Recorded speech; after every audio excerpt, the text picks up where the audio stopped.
नमस्कार। Astrology learner channel पर आप सभी का स्वागत है। आज हम तुला लग्न की कुंडली में भू संपत्ति अर्थात जमीन, जायदाद, मकान आदि का सुख उस व्यक्ति को कब प्राप्त होगा, कैसा प्राप्त होगा, इसके बारे में विश्लेषण करेंगे। तो चलिए शुरू करते हैं आज के इस कार्यक्रम को।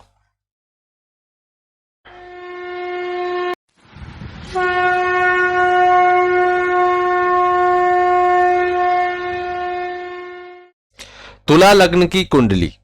तुला लग्न की कुंडली के अंतर्गत यदि आपके पास में कोई तुला लग्न की कुंडली आती है, कोई जन्मांक चक्र आता है, तो आप उसमें कैसे पहचान करोगे कि यहां पर उस व्यक्ति के जीवन में कब उसको जमीन जायदाद का सुख प्राप्त होगा, कब उसको मकान आदि का सुख प्राप्त होगा, अर्थात उसको भू संपत्ति का सुख किस अवस्था में प्राप्त होगा, और वह सुख उसको प्राप्त होगा भी अथवा नहीं होगा, इसका विश्लेषण आप किस प्रकार से कर सकते हो। सुख उसको उसके अधिक परिश्रम से होगा या उसको कम परिश्रम करके ही वह सुख प्राप्त हो जाएगा।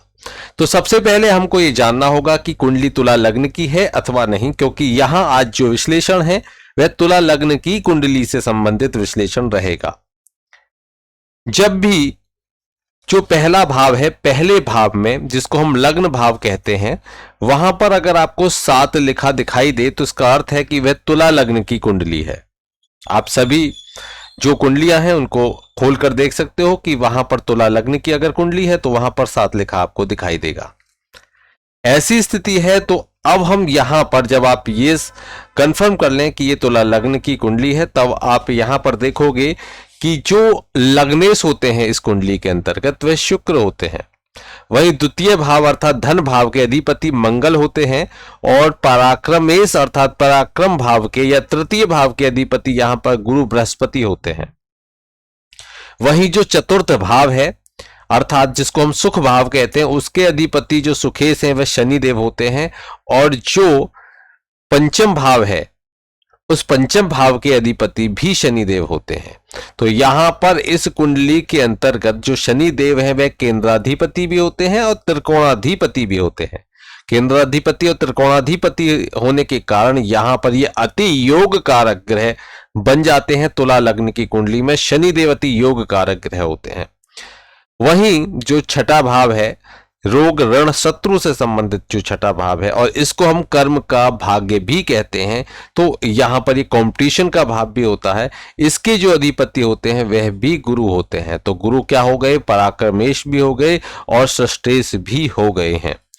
वहीं जो सप्तम भाव के अधिपति होते हैं, जो सप्तम भाव है जो जीवन साथी से संबंधित भाव होता है, जो साझेदारी व्यवसाय से संबंधित भाव होता है, उसके अधिपति होते हैं यहाँ पर मंगल हो जाते हैं। और जो अष्टम भाव है, अष्टम भाव जो आयु से संबंधित भाव है, जो आपके जीवन के गुप्त रहस्यों से संबंधित भाव है, उसके अधिपति शुक्र होते हैं। और वहीं जो नवम भाव है, नवम भाव के अधिपति जो कि आपका भाग्य भाव भी है, आपका धर्म का भाव भी हम कहते हैं, पिता का भाव भी कहते हैं, तो यहां पर नवमेश जो होते हैं वह बुध होते हैं। वहीं दसम भाव के जो अधिपति जो कर्म भाव है उसके अधिपति चंद्रमा होते हैं। और वहीं एकादश भाव अर्थात 11वां जो भाव है, जो आय का भाव है, आपके जीवन में आने वाले जो आय से संबंधित कार्य हैं उन सभी से जो जहां से भी आपको आय प्राप्त होनी है, उसके अधिपति सूर्य देव होते हैं। अर्थात सूर्य यहां पर एकादश भाव के अधिपति होते हैं, लाभेश होते हैं, लाभ देने वाले होते हैं। वहीं इस कुंडली के अंतर्गत जो धर्म भाव है उसके ही अधिपति जो बुध हैं, अर्थात नवम भाव के अधिपति जो बुध हैं, वही व्यय भाव के भी अधिपति होते हैं, अर्थात वह व्ययेश होते हैं। तो यहां पर स्पष्ट रूप से आप देख पा रहे होंगे कि इस कुंडली के अंतर्गत सर्वाधिक योग कारक ग्रह शनिदेव होते हैं। तुला लग्न की कुंडली में सर्वाधिक योग कारक ग्रह होते हैं शनिदेव।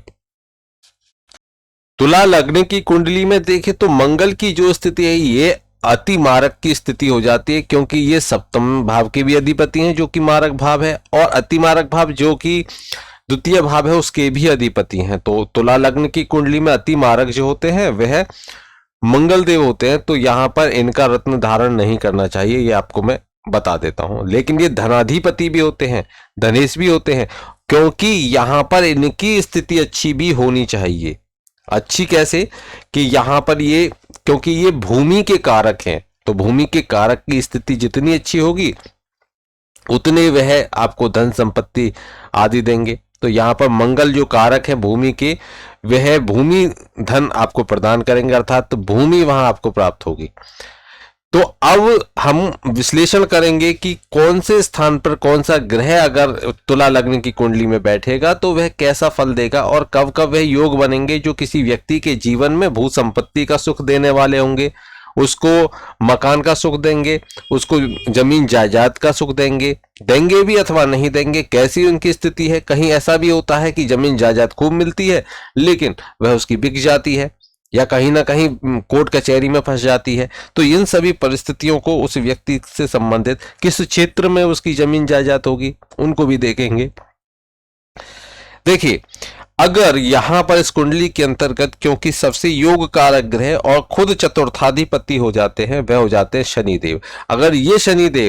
अगर शनिदेव यहां पर उच्च के हो जाएं, अगर शनिदेव उच्चाधिपति हो जाते हैं, इनकी स्थिति उच्च की हो जाती है, अगर ये शनिदेव यहां पर विराजित हो जाएं, अगर यह शनिदेव यहां पर विराजित हो जाएं, तो यह आप देख लीजिए इस कुंडली के अंतर्गत अगर इन तीनों में से भी कोई भी स्थिति बनती है तो उस व्यक्ति के जीवन में भू संपत्ति का सुख उसको निश्चित रूप से प्राप्त होता है। किसी भी रूप में हो, मकान के रूप में हो, जमीन जायदाद के रूप में हो, उसको निश्चित रूप से भू संपत्ति का सुख प्राप्त होता है।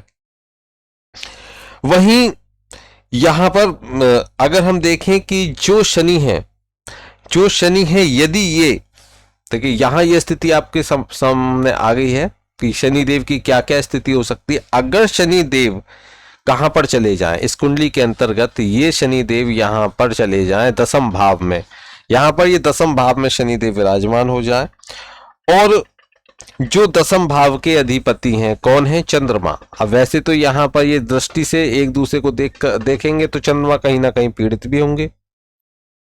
तो यहां पर इसके साथ साथ में क्योंकि शनिदेव पाप ग्रह हैं, तो यहां पर अगर शनिदेव के साथ ही गुरु भी विराजमान हो जाएं, ध्यान से देखिए, गुरु भी विराजमान हो जाए। वैसे गुरु एक षष्ठ भाव के और पराक्रम भाव के भी अधिपति हैं, और पराक्रम भाव के अधिपति अगर कर्म भाव में चले जाएं तो निश्चित है वह कर्म में पराक्रम करेगा। तो यहां पर बड़ी अच्छी स्थिति इनकी बन जाएगी गुरु की। और गुरु यहां पर अपनी सप्तम दृष्टि से चंद्रमा को देखेंगे, तो चंद्रमा और गुरु के जब केंद्र में होने पर यहां पर गज केसरी योग का भी एक निर्माण हो जाता है। और यहां पर चंद्रमा के ऊपर जो शनि की दृष्टि है, उस दृष्टि से जो विष दोष की कहीं स्थिति उत्पन्न होती है, दृष्टि से जो उत्पन्न होती है, वैसे साथ में होते हैं तब होती है, लेकिन यहाँ पर दृष्टि विष योग अगर की स्थिति होती है तो वहीं गुरु की दृष्टि उसमें शुभता भी लाती है। इस प्रकार से जब भी ऐसी स्थिति बनेगी, जब भी ऐसी इस कुंडली के अंतर्गत ऐसी स्थिति बनेगी, तो उस व्यक्ति को अपने पराक्रम से, ध्यान दीजिए, उस व्यक्ति को अपने पराक्रम से निश्चित रूप से जमीन जायदाद आदि का बहुत ही अच्छा क्षेत्र प्राप्त होता है। और यहां पर अगर मंगल किसी शुभ भाव में अगर स्वयं के घर में बैठ जाएं तो स्वग्रही हो गए, तो मंगल की स्थिति यहां पर स्वग्रही होकर अच्छी स्थिति रहेगी। अगर यह स्थिति भी यहां पर बनती है तो निश्चित रूप से उस व्यक्ति के पास में बहुत ही बड़ा विशाल भू क्षेत्र उसको प्राप्त होता है, जमीन जायदाद उसको बहुत अच्छे खूब बड़े स्तर पर उसको प्राप्त होती है। भवन भी होंगे तो बड़े सुंदर होंगे, बड़े अच्छे भवन उसको प्राप्त होते हैं, पुराने भी हुए तो भी वह सुंदर हुए। क्योंकि यहां पर शनि है तो शनि उनको कहीं ना कहीं पुराने मकानों का सुख, जैसे कि पुरानी हवेली होती है, उस तरह के सुख उस व्यक्ति को देने का कार्य करते हैं। यहां पर तुला लग्न की कुंडली में अधिकतर आप इस तरह का आप देखोगे। लेकिन वहीं पर शुभ ग्रहों की दृष्टि और अधिक हो गई तो निश्चित रूप से उस व्यक्ति के जीवन में जो मकान आदि का सुख होगा बहुत ही सुंदर और उत्तम मकानों का सुख होगा। आपने देखा होगा बहुत से बहुत पुराने पुराने मकान होते हैं, भवन होते हैं, महल आदि को भी लोग ले लेते हैं और उनका सौंदर्यीकरण कर देते हैं, तो वह स्थिति भी वहां पर बन जाती है। अगर इस कुंडली के अंतर्गत जो चंद्रमा है, अगर चंद्रमा बलवान है तो यहां पर अगर चंद्रमा बलवान है तो यहां पर स्थिति अच्छी मानी जाएगी। चंद्रमा के बलवान होने पर स्थिति और अच्छी हो जाएगी। अब देखिए, यदि जो शनि है जो कि योग कारक ग्रह है, अगर वह नीच हो जाए तो नीच कहां पर होंगे, यहां शनि आ गए, नीच स्थिति में आ गए। अगर ये 6, 8, 12 में चले जाए, वैसे आयु में वृद्धि कर देंगे 8 में जाने के बाद में, लेकिन वह कहीं ना कहीं छठे भाव में भी ये अच्छे माने जाते हैं, कहीं ना कहीं कोर्ट कचहरी में सफलता भी दिलाते हैं। और यहाँ मित्र के घर में तो अत्याधिक बुरा प्रभाव इनका नहीं रहेगा, लेकिन फिर भी थोड़ा बहुत ये बुरा प्रभाव अवश्य देंगे। उस जमीन जायदाद को झगड़े आदि में फंसा देते हैं, फिर बेशक उसको उबारें, वो बात एक अलग है, लेकिन फंसाने का प्रयास यहाँ पर हो जाएगा। जमीन जायदाद कोर्ट कचहरी के माध्यम से भी ऐसी स्थिति में प्राप्त होती है। यहां पर शनि का नीच होना, शनि का किसी शत्रु ग्रह के साथ में होना, कोई राहु आदि के या पाप पीड़ित मंगल आदि इनको देखें तब भी वह कहीं ना कहीं पीड़ित होंगे। और ऐसी स्थिति होने के बाद में अगर यह खुद धन भाव में चले जाएं, अगर खुद धन भाव में चले जाएं ये यहां पर, और यहां इनको मंगल देखें, यहाँ पर मंगल विराजित हो अगर, और यह मंगल इनको देखें, कि यहाँ पर इनको बैठकर यहाँ राहु हो और वह इनको देखें, शनि को देखें, तो इस प्रकार से यहाँ पर ये शनि है वह एक तो शत्रु के घर में, ऊपर से धन भाव में, ऊपर से वह जो राहु की दृष्टि उनके ऊपर, साथ ही साथ मंगल की दृष्टि उनके ऊपर। ऐसी स्थिति अगर बनेगी तो उस व्यक्ति को कहीं ना कहीं जो जमीन जायदाद है उसको वह गंवा देगा, उसको कहीं ना कहीं वह उसके हाथ से निकल जाएगी, आएगी भी लेकिन निकलेगी अवश्य। आप ये नहीं कह सकते कि वह रुकी रहेगी, अगली पीढ़ी के लिए नहीं छोड़ेगा, वह उसको अपने हाथों से ही कहीं ना कहीं नष्ट करने का प्रयास करता है। वहीं अगर यहां पर इसमें शनि यदि खुद अपने ही इस भाव में, जैसे कि मैंने पहले बताया कि अगर शनि यहीं पर विराजमान हो जाए और इन पर शुभ ग्रह इनको देखें, अगर गुरु यहाँ पर बैठे हैं तो गुरु शुभ ग्रह हैं, गुरु इनको देखें, तो यहाँ पर ये ऐसी स्थिति अगर बन जाए तो वह जो व्यक्ति है, क्योंकि यहाँ पर गुरु उच्च के हो जाते हैं, तो उस व्यक्ति को बहुत ही सुंदर और निश्चित रूप से विशेष भवन का उसको सुख प्राप्त होता है, बहुत सुंदर मकान उसको प्राप्त होता है। अगर यहीं पर ये जो शनि है ये और बुध, शनि और बुध अगर ये कहाँ चले जाएं, शनि और जो बुध हैं ये अगर देखिए, शनि और बुध अगर यहाँ पर एकादश भाव में चले जाएं, यहाँ पर शनि और ये बुध, बुध और शनि अगर यहाँ एकादश भाव में चले जाएं और इन पर शुभ ग्रह इनको देखें, कहीं ना कहीं यहाँ पंचम में मानकर चलिए कि शुक्र विराजमान हो जाएं, शुक्र की दृष्टि इनके ऊपर जाएगी, तो ये शुभ ग्रह हैं। तो जब भी ऐसी स्थिति हो, शुक्र इनको देखें, तो ऐसी स्थिति जब भी बनेगी तो वहां पर शुभ ग्रह की दृष्टि होगी, तो ये स्थिति बड़ी ही अच्छी होती है। अनेक प्रकार के भवन, अनेकों मकान उसको प्राप्त होते हैं और बड़े सुंदर मकान प्राप्त होते हैं, वैभवशाली उसका जीवन रहता है। और अगर यहीं पर जो शनि है उनके ऊपर जो गुरु की, जैसे मैंने पहले बताया, दृष्टि है, तब भी यही स्थिति होगी। जैसे कि शनि के ऊपर अगर किसी भी प्रकार से बृहस्पति की दृष्टि है तो निश्चित रूप से वह भी उस व्यक्ति को पराक्रम से बहुत अच्छे अच्छे मकान दिलाने का कार्य भी करेंगे। अगर शनि और शुक्र, क्योंकि शुक्र यहाँ पर लग्नेश है, शनि और शुक्र एक साथ होकर किसी जैसे कि केंद्र या त्रिकोण में बैठ जाएं, इन चार भावों में से, बस नीच के नहीं होने चाहिए, ये आपको देखना है। अगर शनि और शुक्र, अगर शनि और शुक्र यहां बैठ जाएं या शनि और शुक्र इस भाव में बैठ जाएं, ठीक है, तो शनि शुक्र जब भी ऐसी स्थिति में होंगे या शनि और शुक्र यहां पर बैठ जाएं, इस भाव में बैठ जाएं, तो यह स्थिति, या शनि और शुक्र इस भाव में बैठ जाएं,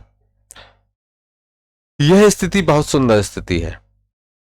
ऐसी स्थिति अगर होगी तो उस व्यक्ति के जीवन में निश्चित रूप से बहुत ही अच्छे, और बस ध्यान क्या रखना है कि इनके ऊपर शुभ ग्रहों की दृष्टि बेशक हो जाए लेकिन अशुभ ग्रहों की दृष्टि नहीं होनी चाहिए। जब भी इनमें से किसी भाव में इस प्रकार से बैठे हों, तो यहां पर ये स्थिति उस व्यक्ति के जीवन में बहुत ही अच्छी स्थिति मानी जाती है। उसको बहुत अच्छे अच्छे उत्तम उत्तम सुसज्जित, जिसको हम कहते हैं सुसज्जित, फर्निश्ड, उसको मकान आदि, भवन आदि का सुख प्राप्त होता है। बहुत उत्तम स्थिति ये मानी जाती है।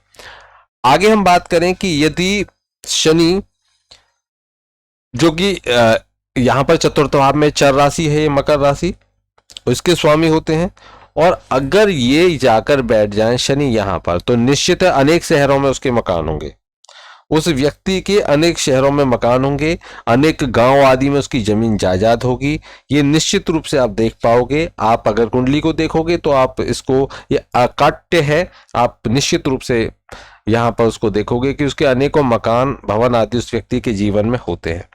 अगर वहीं जो शनि है, ये मैंने जैसे बताया कि शनि अगर दूसरे भाव में चले जाएं तो निश्चित रूप से, देखिए शनि यहां पर, शनि दूसरे भाव में चले जाएं, शनि दूसरे भाव में चले जाएं तो वैसे शत्रु का घर है, लेकिन यहां पर यह भी है कि इनके यहां पर जाना है, क्योंकि ये चतुर्थाधिपति हैं, और चतुर्थाधिपति जब दूसरे भाव में जाएगा तो निश्चित रूप से जो जमीन जायदाद है उसका सुख उस व्यक्ति को अवश्य दिलाएगा। वहीं अगर बेशक शत्रु राशि है, कौन सी राशि, जो सिंह है इस कुंडली में, अगर शनि यहां पर भी चले जाए, क्योंकि चतुर्थाधिपति लाभ भाव में चले गए, तो तब भी वहां उस व्यक्ति को पृथ्वी का सुख अर्थात जमीन जायदाद का सुख उस व्यक्ति को अवश्य दिलाते हैं। बाद में उसके साथ क्या होगा, वो आगे तक रहेगी, अपनी अगली पीढ़ी तक छोड़ेगा, या स्वयं उसको नष्ट कर देगा, वो अलग प्रश्न है। वहां पर शुभ ग्रहों की अगर अधिक दृष्टि है तो वहां पर वह इसको संभाल कर रखेगा, लेकिन वहीं अशुभ ग्रहों की दृष्टि अधिक हो गई तो निश्चित रूप से वह कहीं ना कहीं उसको अपने जीवन में ही उसका उपयोग कर लेगा। आगे देखते हैं कि यदि आप यहां इन सभी को नोट करते चलें, क्योंकि ये सभी प्रमाणित हैं। अगर शुक्र, अब देखिए यहां पर अगर शुक्र और गुरु, यहां देखिए शुक्र गुरु और शनि, शुक्र गुरु शनि और मंगल,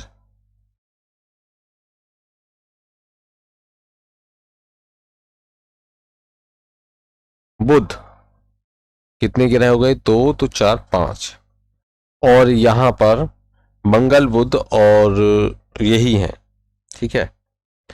ये अगर एक जगह पंचम भाव में विराजमान हो तो बेहद शुभ, त्रिकोण भाव में हो या केंद्र में हो तो बहुत शुभ योग होता है। ये आप देख लीजिए, तुला लग्न की कुंडली में शुक्र गुरु शनि मंगल और बुध, तो ये 5 ग्रह अगर ऐसी स्थिति में हैं, एक साथ हैं, त्रिकोण भाव में हो, केंद्र भाव में हो, तो निश्चित रूप से अनेकों प्रकार की जमीन जायदाद का वह मालिक होता है।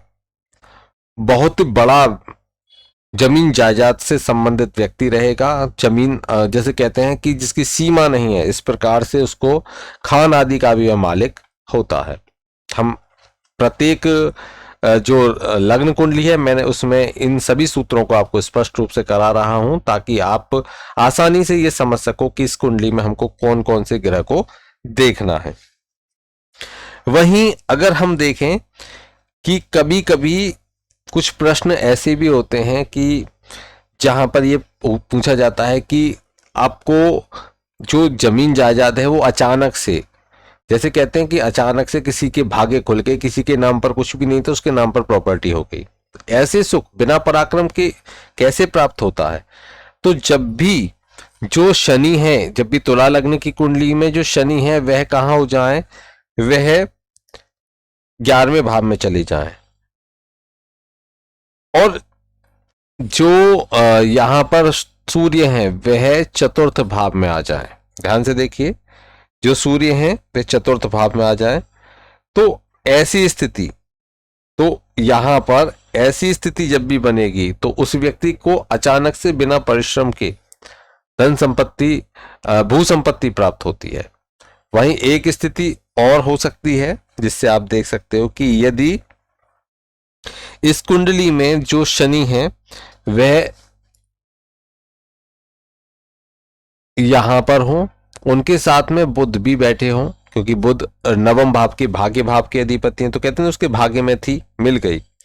और वहीं जो धन भाव के अधिपति हैं मंगल, यह दसम भाव में आ जाए। देखिए अब मंगल यहां पर नीच के हो गए, तो यहां पर हमको ये उच्च के किसकी राशि में होंगे, तो ये उच्च के होंगे शनि की राशि में। तो अब यहां पर आपको देखना होगा कि यदि यहां पर कहीं पर भी इनके साथ में, इस स्थिति के साथ में शनि का नीच भंग होना चाहिए, मंगल का नीच भंग होना चाहिए। और मंगल का नीच भंग कब होगा, जब शनि और चंद्रमा एक दूसरे से केंद्र में होंगे। तो ये विशेष रूप से आपको ध्यान में रखना है कि इस स्थिति जब भी बनेगी, नीच भंग अवश्य होना चाहिए, तब ही उस व्यक्ति के जीवन में बिना परिश्रम के यह सुख प्राप्त होगा। यहां पर क्योंकि यहां पर मंगल नीच के होंगे, तो नीच भंग आपको अवश्य देखना है, तब ही ये पूरा परिणाम आपको देगा।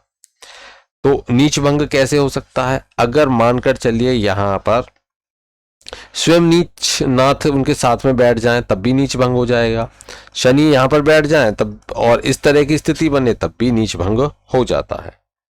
तो आज मैंने आपको यहां पर तुला लग्न की कुंडली से संबंधित जो भू संपत्ति का सुख है, उस सुख के बारे में आपको जानकारी दी। अब ये कुछ प्रश्न ऐसे भी आते हैं कि किस दिशा में किसी व्यक्ति को यह सुख प्राप्त होगा। देखिए सबसे पहले जहां भी जो शनि है इस कुंडली के अंतर्गत, उन वे जहां बैठेंगे और वहां बैठे उनके साथ में कौन कौन से ग्रह बैठे हुए हैं, उनको आपको देखना चाहिए। जिस राशि में बैठे हैं वह उसके स्वामी की स्थिति को देखना चाहिए। ये जब भी कभी महादशा, अंतरदशा, प्रत्यंतर दशा में स्थिति बनती है, तब उस समय विशेष में उस व्यक्ति को वह सुख प्राप्त होता है।